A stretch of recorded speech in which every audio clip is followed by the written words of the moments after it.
এত বছর পর ভাই বাড়িতে এসেছেন, এখনো দেখা হয়নি তার সাথে। এরই মধ্যে মারপিট করে ফেলেছেন।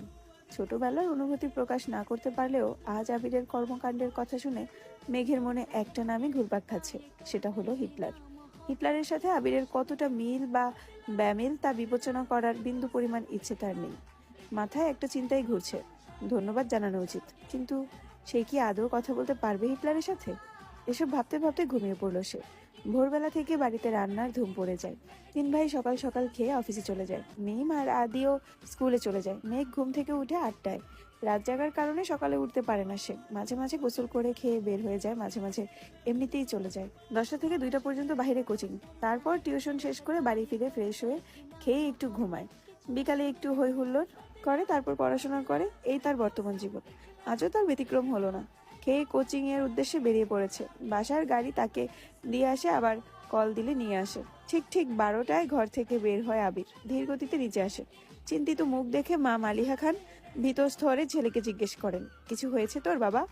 আবিরের মুখ ভারী ভাব বজায় রেখে উত্তর দিলেন, কিছু হয়নি, খেতে দাও। ছোটবেলার চঞ্চলতার ছিটে ফোটাও নেই ছেলেটার মধ্যে। এটা ভেবেই বারবার হতাশ হচ্ছেন মালিহা খান। হঠাৎ চোখে পড়ে ছেলের হাতে ব্যান্ডেজের দিকে। হাতটাও ফুলে গেছে অনেকটা। আবির খাবার খাচ্ছে, আর তার মা শান্ত স্বরে ছেলেকে বুঝাচ্ছেন, এটা করো না, সেটা করো না। মনে হচ্ছে 5 বছরের শিশু সে। আগুন পানি চিনে না। যদিও বাবা মায়ের কাছে সন্তানেরা সারা জীবনই শিশুই থাকে। খাওয়ার শেষে মায়ের থেকে বিদায় নিয়ে বেরিয়ে যায় আবির। মেঘ বাড়ি ফিরেছে 1 ঘন্টা হবে। শাওয়ার নিয়ে নিচে এসেছে খেতে। তানভীর রুমে থেকে ছুটে এসে জিজ্ঞেস করে, বড় আম্মু আবির ভাইয়া কোথায়? আজকে ওঠেন মালিহা খান। ও তো 2-3 ঘন্টা আগেই খেয়ে বের হয়ে গেছে। কেন? ইস, মিস করে ফেললাম। মালিহা খান, কি হয়েছে বাবা? মেঘ নীরবে তাকিয়ে আছে। ভাই আর বড় আম্মুর কথোপকথন শুনছে আর বোঝার চেষ্টা করছে ঘটনা কি। তানভীর বাইকে কল দিয়ে জিজ্ঞাসা করে, কোথায় আছো?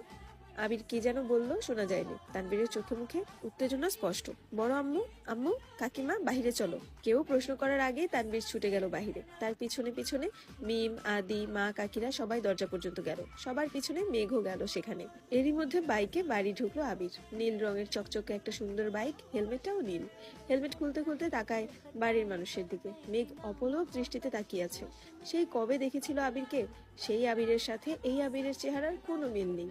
হেলমেট খুলতে চুলগুলো এলোমেলো হয়ে গেছে। আবিরের চোখে সানগ্লাস, নেভি ব্লু রঙের শার্ট কালো প্যান্টের সাথে ইন করে পড়েছে।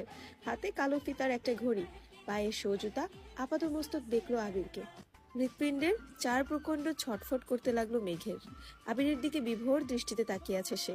আবির বাড়ির সকলের উদ্দেশ্যে বলল, বাইকটা কিনেছি, কেমন হয়েছে? আবিরের কণ্ঠ মেঘের মনের গহীনে ধাক্কা খায়। এতে